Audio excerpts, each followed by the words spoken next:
Exercise 8.1 में question number 5 में देखो क्या दिया हुआ है। सेक थीटा बोल रहे हैं 13/12। हमेशा यहाँ पे सेक ए या सी बी ऐसे कुछ लिखा आता था, इस बार आ रहा है थीटा। तो देखो इसमें क्या करेंगे, हम एंगल को थीटा लेंगे। मतलब ये कि यहाँ पे कुछ एंगल होगा, उसको बोल दिया हमने थीटा। तो ये बोलो, अगर मैं तुमसे पूछूं कि ये ट्राइंगल है ए बी सी, ठीक है, और मैं बोल रहा हूँ कि बताओ ये एंगल क्या है, तो तुम बोलोगे सर ये एंगल बी है, इसका नाम क्या है, बी। लेकिन अगर मैं तुम्हें पर्टिकुलर इसकी कोई वैल्यू बोल दूं 60 डिग्री, अब मैं पूछूं बताओ ये एंगल क्या है, तो तुम अब यहाँ पे बी नहीं बोलोगे, तुम कहोगे सर ये एंगल है 60 डिग्री। कितना है, 60 डिग्री। तो इसी तरीके से बात वही है, यहाँ पे तुम सेक ए लिख रहे थे, अभी तक बी लिख रहे थे, अब वहां पे एंगल दे दिया सीधा। ठीक है भाई, अगर यहाँ पे 60 नहीं लिखा तो तुम, मैं पूछूं ये क्या है, तो तुम कहोगे एंगल बी है। तो एंगल तो है ना, एंगल मतलब कुछ वैल्यू है। दो आर्म्स के बीच में जब बनता है तो उसकी कुछ ना कुछ वैल्यू होगी, कुछ ना कुछ डिग्री में होगा। 20 डिग्री, 30, 60, 90, 45, कुछ ना कुछ होगा। तो अगर तुम बी लिख रहे हो तब भी वही बात है। और अगर तुम यहाँ पे थीटा लिख रहे हो, या मानो तुम्हें इधर दे दिया अल्फा, बीटा, गामा, तो वो यानी कि तुम्हें एग्जैक्ट वैल्यू दे दी। ठीक है, तो सेम ही चीज है, अगर तुम्हें थीटा दिया जा रहा है तो तुम्हें ऐसे लेके चलो सेक थीटा। ठीक है, इसको तुमने लिख लिया ए बी सी। अब मैं पूछूं कि भाई ये क्या है, एंगल, तो तुम यहाँ पे कहने को सी भी कह सकते हो, वरना क्या बोलोगे, थीटा, क्योंकि तुम्हें दिया हुआ है एंगल ये क्या है, थीटा डिग्री। अब इसके अकॉर्डिंग सेक दिया हुआ है मुझे, तो देखो वहां से पढ़ के बताओ सेक क्या होता है, तो तुम कहोगे बेस अपॉन हाइपोटेन्यूज होता है, तो ये बेस की वैल्यू होगा और ये हाइपोटेन्यूज की। लेकिन हो सकता है कोई कॉमन रेशियो रहा हो, कट पिट के 13/12 आया, इसलिए हम क्या सर हाइपोटेन्यूज अपॉन बेस होता है। अच्छा उल्टा लिख दिया मैंने, सॉरी। हाइपोटेन्यूज अपॉन बेस, तो 13/12 हो सकता है कि भाई यहाँ पे कुछ ना कुछ कॉमन रेशियो रहा और वो कटा हो, तो इसलिए लेके चलना पड़ेगा लेट कॉमन रेशियो बी के। तो कॉमन रेशियो क्या हो गया वहां पे, के हो गया, लेट कॉमन रेशियो बी के। ठीक है, तो ऐसे लिख दूं अब कि भाई जो सेक थीटा है वो क्या है, 13 के/12 के है। ठीक है, और ये हमें पता ही है हाइपोटेन्यूज अपॉन बेस, तो इसके अकॉर्डिंग देख रहे हैं तो ये क्या हो जाएगा, परपेंडिकुलर। ये बेस, तो बेस की वैल्यू कितनी है, 12 के, और हाइपोटेन्यूज की वैल्यू कितनी है, 13 के। तो क्या करना पड़ेगा, अब ए बी की वैल्यू निकालनी पड़ेगी। तो in triangle A B C, triangle A B C by Pythagoras theorem. ठीक है, एबीसी में क्या लगा दिया हमने, पाइथागोरस थ्योरम अप्लाई करना है। वो क्या होती है जी, perpendicular square, sorry hypotenuse square is equal to perpendicular square plus base square, ये होता है। इनकी वैल्यू रखते हैं और सोल्व करते हैं। देखो, तो ए सी यानी 13 के, ए बी की वैल्यू फाइंड करेंगे, बी सी 12 के स्क्वायर, ये कितना हो जाएगा, 169 के square is equal to A B square plus 144 के स्क्वायर, 144 के स्क्वायर। ठीक है, अब ए बी स्क्वायर की जो वैल्यू आएगी सीधा लिख दूं क्या, 25 के स्क्वायर आ जाएगी, माइनस करके 169 के स्क्वायर में से माइनस करोगे 144 के स्क्वायर, तो कितना आएगा, 69, सॉरी 25 के स्क्वायर। तो यहाँ से ए बी की जो वैल्यू आएगी वो आएगी 5 के, कितना आ गया, 5 के। तो यहाँ पे ए बी लिख दो कि ये कितना है, 5 के हो गया। अब यहाँ पे क्या करना है तुम्हें, क्वेश्चन में बोला है फाइंड ऑल ट्रिग्नोमेट्रिक रेशियो, बाकी जितने भी ट्रिग्नोमेट्रिक रेशियो है ना वो निकालने में। तो यहाँ से लिखते हैं, देखो सबसे पहले निकालते हैं साइन। पहली बात, यहाँ पे थीटा है, सेक थीटा, तो यहाँ पे भी हम थीटा में ही लेके चलेंगे। ठीक है, और सबसे अच्छा है जो तुम्हें शुरू में दिया है ना, सेक दिया है, सेक को अगर मैं घुमा दूं यानी इसका रेसिप्रोकल कर दूं तो क्या मिलता है मालूम है, सेक का रेसिप्रोकल क्या होता है, सर हाँ, कॉस cos थीटा कॉस हो जाएगा। तो यानी कि अगर सेक थीटा है तो ऑलरेडी cos थीटा मुझे मालूम है, इसको ऐसे कहे तो यानी कि 12/12 13। तो मैं यहाँ पे लिख रहा हूँ कि भाई सेक थीटा है तो मैं कोस थीटा निकाल सकता हूँ। क्या निकाल सकता हूँ? Cos theta. कैसे? कोस थीटा क्या होता है? 1 सेक थीटा होता है। क्या होता है? 1 सेक थीटा। तो यहाँ पे कोस थीटा की सिंपल वैल्यू क्या हो जाएगी? ज्यादा कुछ नहीं सोचना तुम्हें, जो यहाँ पे दिया हुआ है इसको पलट के लिख दो, रेसिप्रोकल। ठीक है, रेसिप्रोकल क्या हो जाएगा इसका? 12/13। तो देखो, जब तुम्हें एक ट्रिग्नोमेट्रिक रेशियो दिया हुआ है तो तुम 5 निकाल सकते हो। बाकी और ट्रिग्नोमेट्रिक रेशियो कितने हैं? 6। तो वो कह रहे हैं सारे के सारे निकालो, यानी 5 और निकाल लो। तो एक तो ये है, एक उसका सीधा सीधा क्या हो जाएगा? रेसिप्रोकल। तो 2 हो गए, अब बचे 4। तो इस तरीके से साइन निकालो और साइन का उल्टा कर देना फिर। तो sine theta is equal to, sine theta क्या होता है हमें पता है, परपेंडिकुलर अपॉन हाइपोटेन्यूज होता है। ठीक है, परपेंडिकुलर अपॉन हाइपोटेन्यूज। अब मैं सीधी वैल्यू डाल दूं, बहुत हो गया ए बी बी सी लिखते हुए। ठीक है, परपेंडिकुलर सीधा लिख रहा हूं मैं 5K और हाइपोटेन्यूज क्या है? 13K। ठीक है, तुम चाहो तो डिटेल में कर लेना, ऐसे भी कर सकते हो, कोई मार्क्स यहाँ पे डिडक्ट नहीं होंगे। तो इसकी वैल्यू कितनी आ गई? 5/13। कितना आ गया? 5/13। साइन का रेसिप्रोकल क्या होता है? cosec। कोसेक। तो तुम चाहो तो ऐसे भी निकाल सकते हो रेसिप्रोकल करके, वरना तुम क्या लिखोगे? हाइपोटेन्यूज अपॉन परपेंडिकुलर, यानी ये उल्टा। तो 13/5 ही आएगा ना, सिंपल सी बात है। तो तुम्हारी मर्जी है तुम्हें कैसे करना है। ठीक है, यहाँ पे चाहो तो रेसिप्रोकल करके लिख सकते हो। तो तुम क्या लिखोगे भाई? जो कोसेक थीटा होगा वो क्या होगा? 1/sin थीटा होगा। तुम ये बताओगे पहले। तो it implies that cosec theta फिर कितना हो जाएगा? 13/5।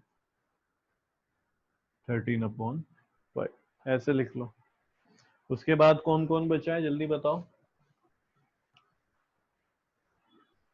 हाँ, tan and cot। टेन और कॉट रहेगा। तो यहाँ पे टेन थीटा निकालते हैं। तो टेन थीटा यानी कि perpendicular upon base. Perpendicular upon base. Perpendicular कितना है? ये रहा 5K और बेस कितना है? 12K। तो यहाँ से जो टेन थीटा है उसकी वैल्यू कितनी हो जाएगी? 5/12। 5/12। कोट कितना हो जाएगा जल्दी से बताओ, सीधा वैल्यू बताओ मुझे। Cot theta 12/5। 12/5। ठीक है, तो तुम इसका रेसिप्रोकल कर सकते हो। मैं इस बार रेसिप्रोकल नहीं कर रहा, मैं पूरा लिख रहा हूँ, ऐसे भी लिखा जा सकता है। तो देखो तुम क्या लिखोगे? कोट थीटा क्या होता है? Base upon perpendicular. बेस क्या है यहाँ पे? 12K। परपेंडिकुलर क्या है? 5K। तो चाहो तो ऐसे भी लिख सकते। Cot theta is equals to 12/5। वही आएगा देखो, इसका रेसिप्रोकल आएगा। तो 12/5 बॉक्स में लिखना ताकि टीचर को साफ साफ दिख जाए आंसर ये। तो एक ट्रिग्नोमेट्रिक रेशियो जब दिया होता है तो उसकी हेल्प से हम बाकी के 5 ट्रिग्नोमेट्रिक रेशियो में निकाल सकते हैं। क्या करो, जो भी रेशियो दिया है वो पकड़ो पहले कि भाई हमने देखा है यहाँ पे सेक क्या होता है? Hypotenuse upon base. तो दो चीज मिल गई मुझे, हाइपोटेन्यूज बेस। तो मैंने यहाँ से परपेंडिकुलर भी निकाल लिया पाइथागोरस लगा के। और जैसे ही मेरे पास ये तीनों साइड आ जाएंगी उसके बाद तो फिर कोई भी हमसे रेशियो निकलवा लो। चाहो तो ए से भी निकलवा सकते हैं। ठीक है, वो भी निकाल देंगे हम। अगर बोला जाए कि भाई यहाँ से साइन ए की वैल्यू बताओ, तो ए के अकॉर्डिंग ये परपेंडिकुलर, ये बेस और ये हाइपोटेन्यूज। तो साइन ए की वैल्यू क्या हो जाएगी? परपेंडिकुलर अपॉन हाइपोटेन्यूज, यानी कि 12/13। बस एक बार ये बन जाए हमारा, फिर हम कुछ भी निकाल सकते हैं। किसी भी ट्रिग्नोमेट्रिक रेशियो की वैल्यू फाइंड की जा सकती है। क्वेश्चन नंबर 6 में देखो क्या कह रहे हैं ये। If angle A and angle B are acute angle such that cos A is equals to cos B। तो एक गिवन हो गया क्या कि भाई cos A is equals to cos B है। ये बोला उन्होंने, cos A is equals to cos B। दोनों एक्यूट एंगल हैं। अगर मैं ऐसे ट्राइंगल बना दूं राइट एंगल, इसको मैं मान लेता हूं एंगल C। ये मैंने मान लिया एंगल A है और ये एंगल B है। ठीक है, तो भाई ये बताओ कि यहाँ पे ये बनाई जा सकती है फिगर, क्योंकि एक्यूट एंगल बोल रहे हैं। एक्यूट मतलब <90। तो ये जब C 90 है तो बाकी के दोनों एंगल क्या होंगे? A B. सम, इनका सम 90 होगा क्योंकि तीन एंगल क्या होते हैं? 180। ये C ले गया 90 अपने साथ, तो बाकी बचे हुए कितने हैं? 90, यानी <90 होंगे ही होंगे।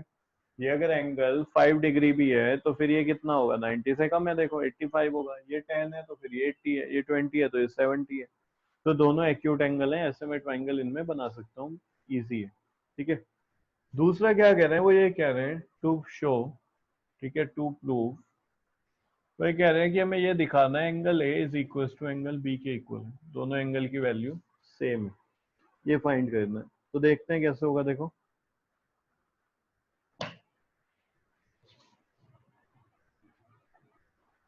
सॉल्यूशन करते हैं इसका। अब ये सोचो जरा, अगर मैं कोस ए लेता हूँ, देखो यहाँ पे कुछ वैल्यू नहीं दी है कोस ए की, जैसे अभी तक दे रहे थे 7/5 है, 12/13 है, ऐसा कुछ भी नहीं दिया। तो वैसे तो होगा नहीं, ये कोस ए क्या होता है, तो जरा वहां से देखो, कोस होता है बेस अपॉन हाइपोटेन्यूज। तो यहाँ पे लिख दो बेस अपॉन हाइपोटेन्यूज, लिख दिया जी हमने। अब ए के अकॉर्डिंग बेस क्या होगा, ए के अकॉर्डिंग परपेंडिकुलर है ये, ए के अकॉर्डिंग बेस हो जाएगा ए सी, तो तुम यहाँ पे लिखोगे ए सी अपॉन हाइपोटेन्यूज क्या है, ए बी, 90 डिग्री के सामने वाला। तो एक इसकी वैल्यू आ गई कोस ए की। इसी तरीके से कोस बी की वैल्यू निकालो।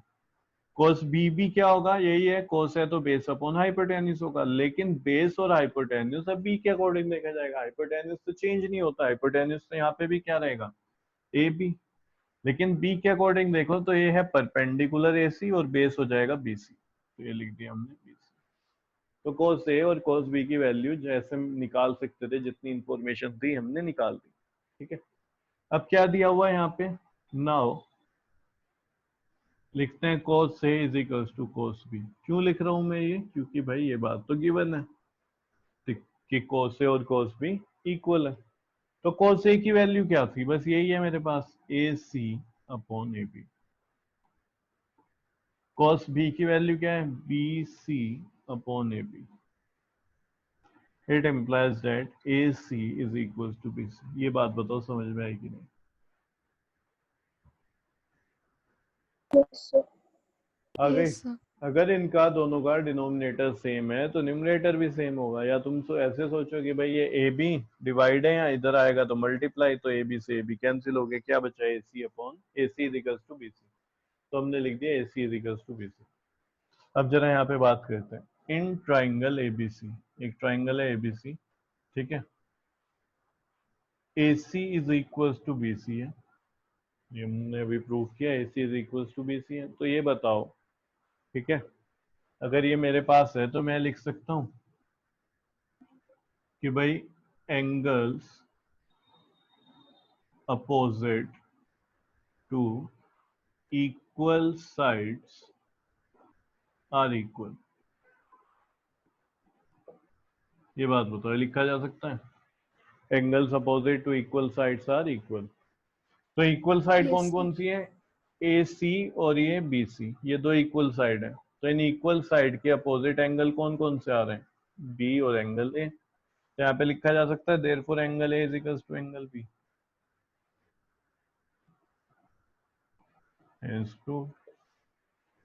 ये प्रूव्ड हो गया, देखो ये तो बोल रहे थे ए और बी को इक्वल लिखो, एक बार पढ़ लो इसको।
इसमें हमें वैल्यू दे दी है कोट थीटा 7/8।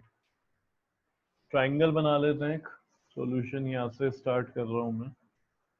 तो एक ट्राइंगल बन जाएगा हमारा इस तरीके से। यहाँ पे ले लेना भाई थीटा, ठीक है।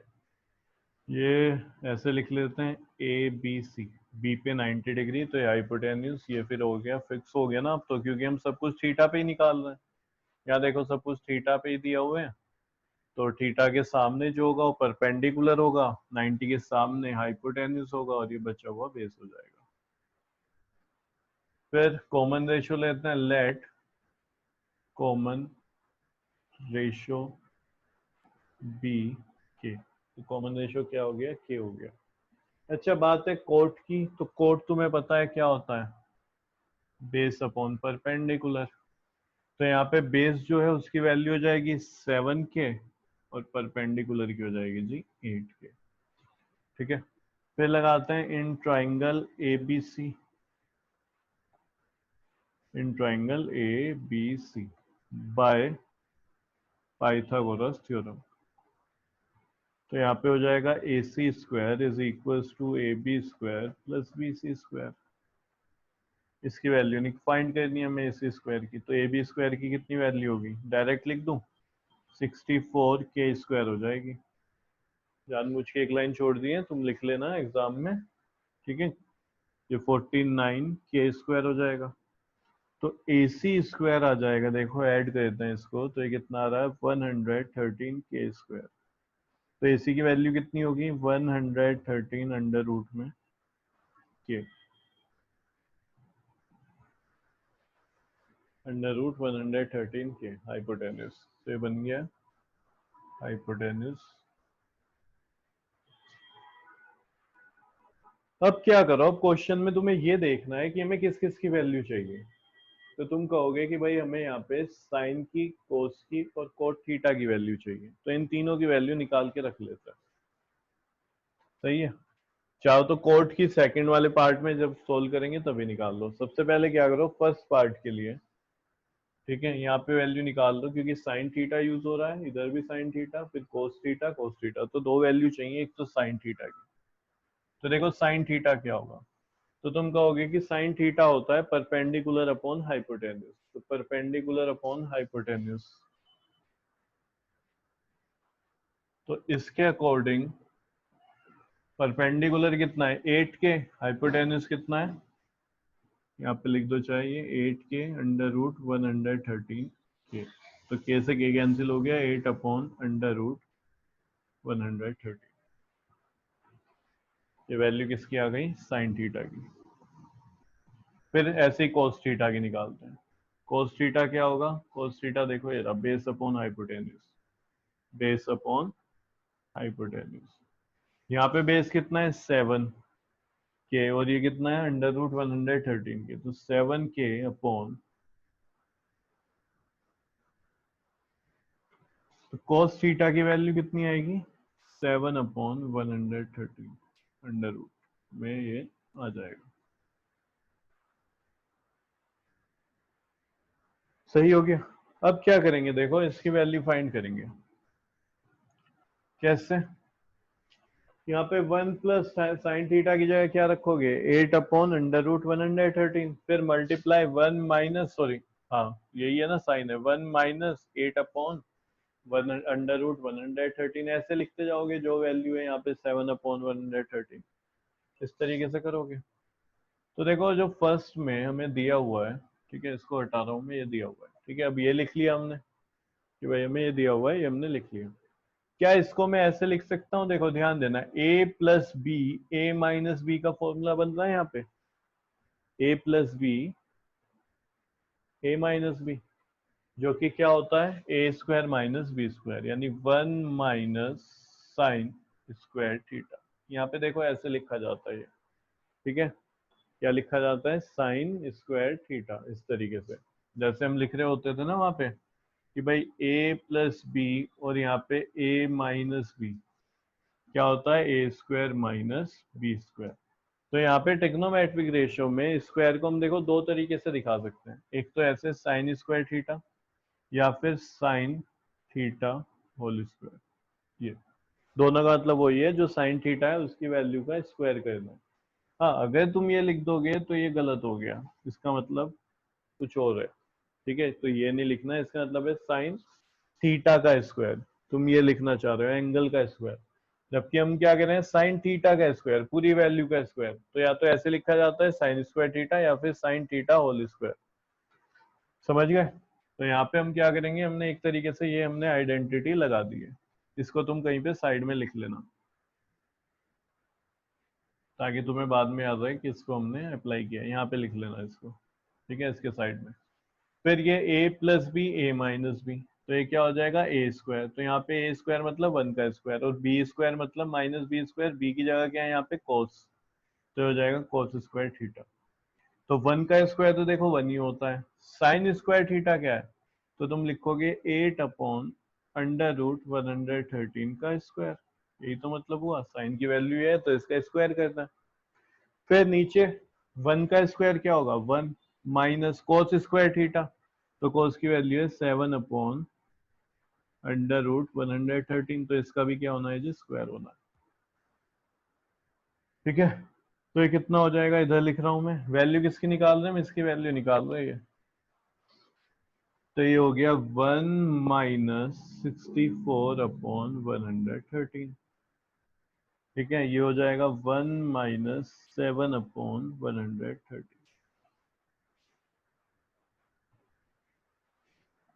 आगे मैं इधर लिख रहा हूं फिर।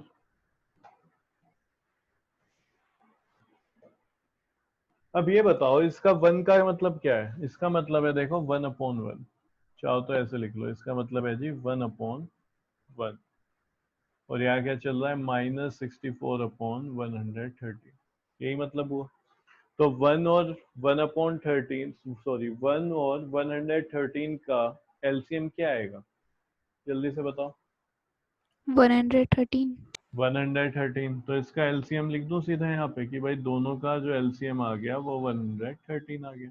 अब तुम्हें पता है एलसीएम को डिनोमिनेटर से डिवाइड करा जाता है, यानी कि 113 को 1 से डिवाइड कराया जाएगा तो कितना आएगा 113, तो 1 की मल्टीप्लाई हो जाएगी 113 से, फिर ये माइनस, फिर एलसीएम को इस डिनोमिनेटर से डिवाइड कराया जाए, कितना है 1, तो यहाँ पे 64 की मल्टीप्लाई हो गई 1 से, तो यहाँ पे कितना आ गया जी ये 64। अब इस तरीके से यहाँ पे 1 और 113 का एलसीएम लोगे तो यहाँ पे ही 113 आ रहा है, तो ये क्या लिखोगे तुम 113 माइनस 7। ये बात बताओ, इतनी समझ में आ गई Yes, sir. है ना। तो इस तरीके से हम लिख देंगे। अब आगे करते हैं, देखो इसको, कुछ गड़बड़ी हो गई क्या, हाँ एक मिनट रुको जरा, ये 7 का स्क्वायर करना है 49 होगा, ये छूट गया यहाँ पे, 7 का भी तो स्क्वायर होगा 49, तो यहाँ पे भी कितना आएगा 49। अब हुआ ये, तो सही कर लेना, वो गलत हो गया था थोड़ा। अब देखो ये कितना हो जाएगा, ये हो जाएगा 59 अपॉन 130, ठीक है। इसको जब सोल्व करा तो 59 आ गया ऊपर, तो 113 माइनस 64, ठीक है 59 ही आएगा ना। और ये कितना आ जाएगा देखो, ये आ जाएगा 64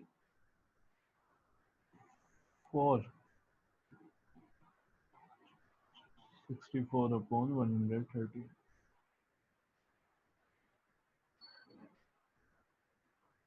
फिर कैसे लिख सकते हैं देखो, तो इसको ऐसे लिख सकते हैं, ये तो हमने बहुत सोल्व करा है इस तरीके से कि भाई जब ये डिवाइड में लिखा हुआ है इसको मल्टीप्लाई में लिखा जा सकता है रेसिप्रोकल करके, ठीक है, क्योंकि हमें पता है इसकी मल्टीप्लाई इससे होती है और इसकी इससे होगी, तो यही तो किया हमने, 59 की मल्टीप्लाई इससे करा दी और इसकी इससे। या फिर दूसरा तरीका क्या है जो हमने सीखा हुआ है कि जब भी ऐसे कुछ नंबर आए, ठीक है, तो उसको ये जो डिवाइड में उसको पलट के लिख दो उधर मल्टीप्लाई में, तो ये हो जाएगा।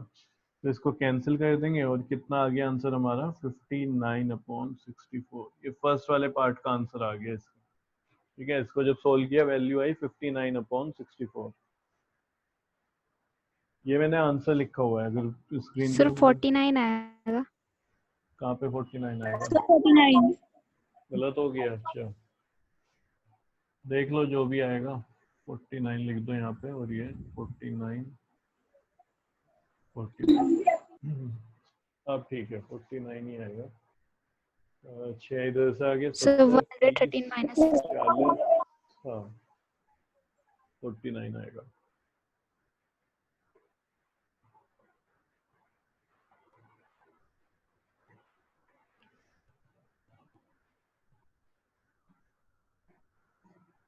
अब सेकंड वाला करते हैं, देखो कैसे होगा। क्या पूछ रहे हैं उसमें, एक बार बताना क्या था part second. Coat square theta, coat square theta निकालते हैं। सर आपकी वॉइस क्लियर नहीं है। Yes, sir.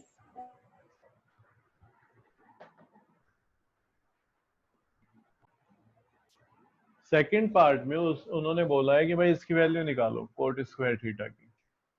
तो कोट स्क्वायर थीटा का मतलब क्या है, जो कोट थीटा की वैल्यू है उसको क्या करना है, स्क्वायर करना है। तो सबसे पहले कोट थीटा की वैल्यू निकालते हैं, ठीक है। तो सेकंड वाले का सॉल्यूशन मैं कर रहा हूँ यहाँ पे। तो कोट थीटा चाहिए मुझे, तो cot theta is equals to क्या होगा, बेस अपॉन परपेंडिकुलर। अब फिगर मैंने हटा दी यहाँ से, इसलिए तुम बता दो एक बार मुझे कि भाई बेस कितना है। शायद बेस तो 113 के था, है ना, या सर क्या था, बेस क्या था। सर 7 के 7. और परपेंडिकुलर 8 के। 8 के। तो यहाँ पे जो वैल्यू Yes, है sir. इसकी आ जाएगी 7/8। वैल्यू कितनी आ गई, 7/8। अब क्या करो, इसका स्क्वायर करना है। तो कोट स्क्वायर थीटा की वैल्यू कह रहे हैं वो, तो कोट स्क्वायर थीटा की वैल्यू क्या है कि भाई जो कोट थीटा है उसका स्क्वायर करना है, तो 7/8 का होल स्क्वायर। तो कोट स्क्वायर थीटा की जो वैल्यू है वो आ गई 49/64।